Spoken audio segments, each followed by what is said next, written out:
জাতীয় পার্টির chairman GM কাদের doctor Mohammad ইউনূসের কঠিন সমালোচনা করলেন এবং আগামী নির্বাচনে জিএম কাদের জাতীয় পার্টিকে নিয়ে কোন দলের সাথে জোট হয়ে নির্বাচন করবে এই তথ্য আপনাদেরকে জানাচ্ছি।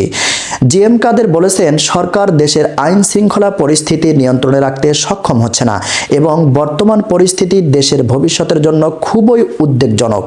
তিনি দাবি করেন, জাতীয় পার্টির সঙ্গে ডক্টর মোহাম্মদ ইউনূস বৈষম্য করছেন এবং তাদের নেতা নেত্রীদের বিরুদ্ধে হয়রানিমূলক মিথ্যা মামলা দিচ্ছেন এবং তাদের জন্য তিনি বলেন যে বর্তমান সরকার ফ্যাসিবাদীদের লক্ষণ বহন করছেন। বুধবার দুপুরে জাতীয় পার্টির বনানীস্থ কার্যালয়ে নরসিংদী জেলা নেতৃবৃন্দদের সঙ্গে এক মতবিনিময় সভায় প্রধান অতিথির বক্তব্যে তিনি একথা বলেন। তিনি বলেন, দেশ এখন এমনভাবে চলছে যা আইন শৃঙ্খলা পরিস্থিতি সরকারের নিয়ন্ত্রণে, এমন কেউ গ্যারান্টি দিতে পারবে না। দ্রব্যমূল্যের বৃদ্ধি, বেকারত্ব ও সামাজিক অস্থিরতার কারণে দেশের সাধারণ মানুষ চরম দুর্দশায় পড়েছে বলেও উল্লেখ করেন তিনি। জিএম কাদের আরও বলেন, নানা কলকারখানা ও ব্যবসা প্রতিষ্ঠান বন্ধ হওয়ার ফলে বেকারত্ব বাড়ছে এবং সাধারণ মানুষ তাদের আয় দিয়ে ব্যয় নির্বাহ করতে পারছে না।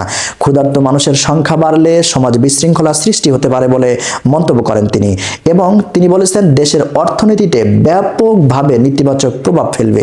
ইসলামী কোনো দলের সঙ্গে যদি আমাদের সুযোগ হয় তাহলে জোট হয়ে নির্বাচনে অংশগ্রহণ করব।